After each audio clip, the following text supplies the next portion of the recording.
Harry Potter and the Chamber of Secrets, Chapter 6, Gilderoy Lockhart, page 93. Harry let out a gasp of surprise that no one could hear. Instead of roots, a small, muddy, and extremely ugly baby popped out of the earth. The leaves were growing right out of its head. He had pale green, mottled skin and was clearly bawling at the top of his lungs. Professor Sprout took a large plant pot from under the table and plunged the mandrake into it, burying him with dark, damp compost until only the tufted leaves were visible. Professor Sprout dusted off her hands, gave them all the thumbs up, and removed her own earmuffs. "As our mandrakes are only seedlings, their cries won't kill yet," she said calmly, as though she'd just done nothing more exciting than watering a begonia. "However, they will knock you out for several hours, and I'm sure none of you want to miss your first day back. Make sure your earmuffs are securely in place while you work. I will attract your attention when it is time to pack up. Forward to a tray. There's a large supply of pots here, compost in the sacks over there, and be careful of the venomous tentacula. It's teething." She gave a sharp slap to a spiky dark red plant as she spoke, making it draw the long feelers that had been inching sneakily over her shoulder. Harry, Ron, and Hermione were joined at their tray by a curly-haired Hufflepuff boy Harry knew by sight but had never spoken to. "Justin Finch-Fletley," he said brightly, shaking Harry by the hand. "Now you are, of course, the famous Harry Potter. And you're Hermione Granger, always top in everything." Hermione beamed as she had her hand shaken too. "And Ron Weasley. Wasn't that your flying car?"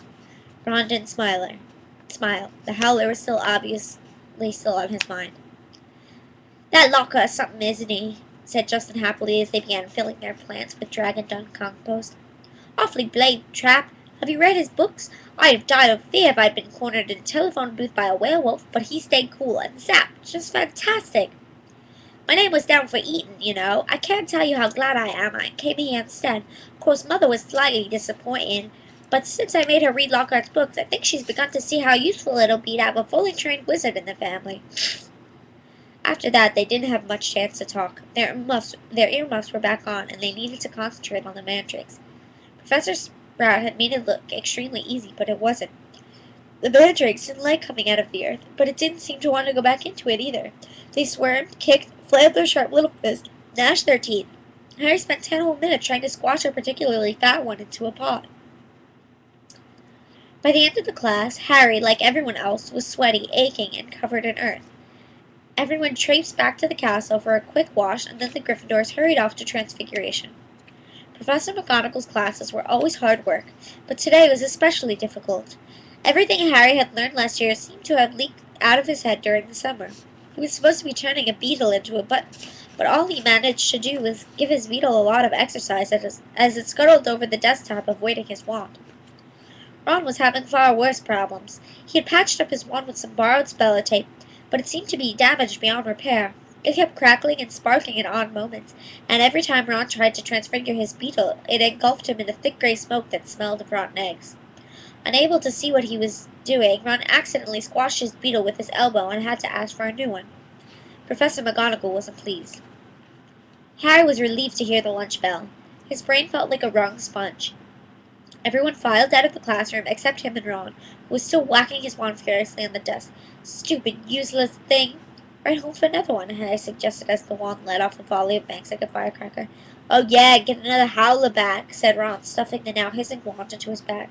"It's your own fault your wand got snapped." They went down to lunch, where Ron's mood was not improved by Hermione showing them the handful of perfect coat buttons she had produced in Transfiguration. "What have we got this afternoon?" said Harry, hastily changing the subject. "Defense against the dark arts," said Hermione at once. "Why?" demanded Ron, seizing his schedule. "Have you outlined all of Lockhart's lessons in the hearts?" Hermione snatched the schedule back, flushing furiously. They had finished lunch and went outside into the overcast courtyard. Hermione sat down on a stone step and buried her nose in voyagers with vampires again. Harry and Ron stood talking about Quidditch for several minutes before Harry became aware that he was being closely watched. Looking up, he saw the very small, mousy-haired boy he'd seen trying on the sorting hat last night, staring at Harry as though transfixed.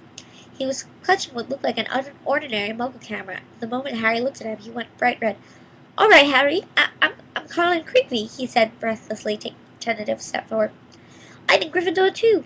Do you think it'd be all right if Can I have a picture? He said, raising the camera hopefully. A picture, Harry repeated blankly. So I can prove I've met you, said Colin Creevy, eagerly, edging forward. I know all about you. Everyone's told me how you survived when you know who tried to kill you, and the lightning-shaped scar on your forehead. His eyes raked Harry's hairline. And a boy in my dormitory said if I developed the film in the right potion, the pictures would move. Colin drew a great shuddering breath of excitement and said, It's amazing here, isn't it? I never knew all the odd stuff I could do was magic until I got the letter from Hogwarts. My dad's a milkman, and he couldn't believe it either, so I'm taking loads of pictures to send home to him, and it'd be really good if I had one of you. He looked imploringly at Harry. Maybe your friend could take it, and I could stand next to you, and then could you sign it? Sign photos? You're giving out signed photos, Potter. Loud and scathing, Draco Malfoy's voice echoed around the courtyard. He'd stopped right behind Colin, flanked as he always was at Hogwarts by his large and thuggish cronies, Crabbe and Goyle. Everyone line up, Malfoy roared to the crowd. Harry Potter's giving out signed photos. No, I'm not, said Harry angrily, his fish clenched. Shut up, Malfoy. You're just jealous, piped up Colin, whose entire body was about as thick as Crabbe's neck. Jealous, said Malfoy, who didn't need to shout anymore. Half of the courtyard was listening in. Of what? I don't want a foul scar right across my head, thanks. I don't think getting your head cut open makes you that special myself. Crabbe and Goyle were sneering stupidly. Eat slugs, Malfoy, said Ron angrily. Crabbe stopped laughing and started rubbing his knuckles in a menacing way. Be careful, Weasley, sneered Malfoy. You don't want to start any trouble, your mommy will have to come and take you away from school. He put on a shrill, piercing voice. If you put another toe out of line. A knot of Slytherin fifth years nearby laughed loudly at this. Weasley would like a signed photo, Potter, smirked Malfoy. It would be worth more than his family's whole house. Ron whipped out his spell-tape wand, but Hermione shut Voyages with Vampire with a snap and whispered, Look out. What's all this? What's all this? Gilderoy Lockhart was striding toward them, his turquoise robe swirling behind them. Who's giving out signed photos? Harry started to speak again, but it was cut short as Lockhart flung an arm around his shoulders and thundered jovially, Shouldn't have asked. We meet again, Harry. Pinned to Lockhart's side and burning with humiliation, Harry saw Malfoy slide, smirking back into the crowd. Come on then, Mr. Creevy, said Lockhart, beaming at Colin. A double portrait. Can't do better than that, and we'll both sign it for you. Colin fumbled for his camera and took the picture as the bell rang behind them, signaling the start of afternoon classes. Off you go. Move along there, Lockhart called to the crowd and set back off to the castle with Harry, who was wishing he knew a good vanishing spell, still clasped to his side. A word to the wise, Harry, said Lockhart paternally as they entered the building through his side door. Covered up for you back there with young Creevy. If he was photographing me, too, your schoolmates won't think you're setting yourself up so much. Deaf to Harry's stammers, Lockhart swept him down a corridor lined with staring students and up a staircase. Let me just say that handing out signed pictures at this stage of your career isn't sensible. Looks a tad big-headed. Harry, to be frank, there may well come a time when, like me, you'll need to keep a stack handy wherever you go, but... He gave a little chortle. I don't think you're quite there yet. They had reached Lockhart's classroom when they let Harry go at last. Harry yanked his robe straight and headed for a seat at the very back of the class, where he busied himself with piling all 7 of Lockhart's books in front of him, so that he could avoid looking at the real thing. The rest of the class came chattering in, and Ron and Hermione sat down on either side of Harry. You could have fried an egg on your face, said Ron. You better hope Creepy doesn't meet Ginny or they'll start a Harry Potter fan club. Shut up, snapped Harry. The last thing he needed was for Lockhart to hear the phrase Harry Potter fan club. The whole class was seated. Lockhart cleared his throat loudly and silence fell.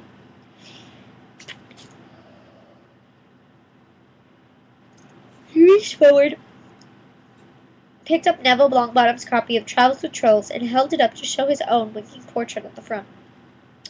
Me, he said, pointing at it and wishing as well. Gilderoy Lockhart, Order of Merlin, 3rd class, honorary member of the Dark Force Defense League, and 5-time winner of Witch Weekly's Most Charming Smile Award. But I don't talk about that. I didn't get rid of the Banshee by smiling at her. He waited for them to laugh. A few people smiled weakly. I see you've all bought the complete set of my books. Well done. I thought we'd start today with a little quiz. Nothing to worry about, just to check how well you read them, how much you've taken in. When he handed out the test papers, he returned to the front of the class and said, "You have 30 minutes. Start now." Harry looked down at his paper and read, "What is Gilderoy Lockhart's favorite color? What is Gilderoy Lockhart's secret ambition? What, in your opinion, is Gilderoy Lockhart's greatest achievement to date?" And on it went over 3 sides of paper, right down to, "When is Gilderoy Lockhart's birthday, and what would his ideal gift be?" Half an hour later, Lockhart collected the papers and rifled through the front of the class. "Tut, tut! Hardly any of you remembered that my favorite color is lilac.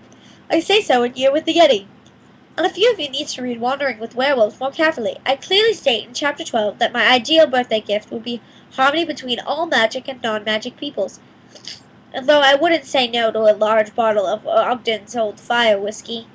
He gave them another roguish wink. Ron was now staring at Lockhart with an expression of disbelief on his face. Seamus Finnegan and Dean Thomas, who were sitting in front, were shaking with silent laughter.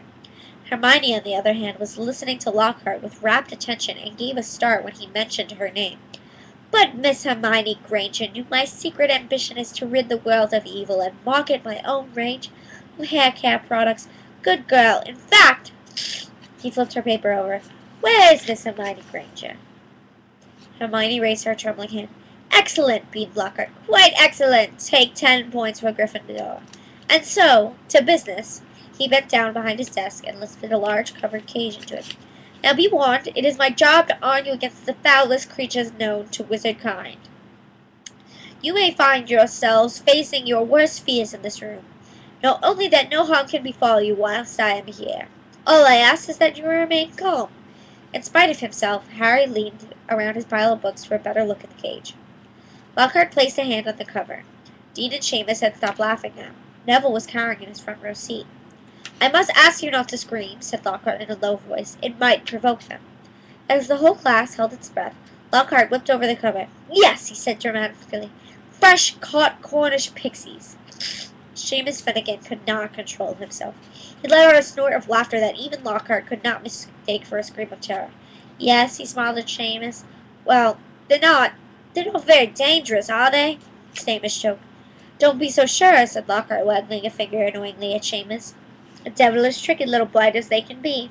The pixies were electric blue and about 8 inches high, with pointed faces so shrill it was like listening to a lot of budgies arguing. The moment the cover had been removed, they had started jabbering and rocking around, rattling the bars and making bizarre faces at the people nearest them. "Right then," said Lockhart loudly, "let's see what you can make of them," and he opened the cage. It was pandemonium. The pixies shot in every direction like rockets. 2 of them seized Neville by the ears and lifted him in the air. Several shot straight through the window, shattering the back with the row with broken glass.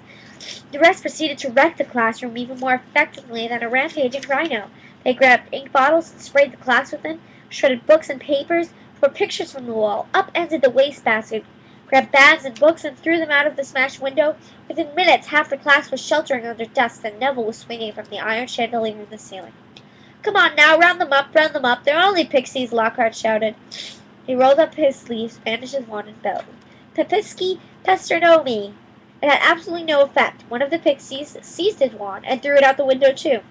Lockhart gulped and dived under his own desk, narrowly avoided being squashed by Neville, who fell a second later as the chandelier gave way.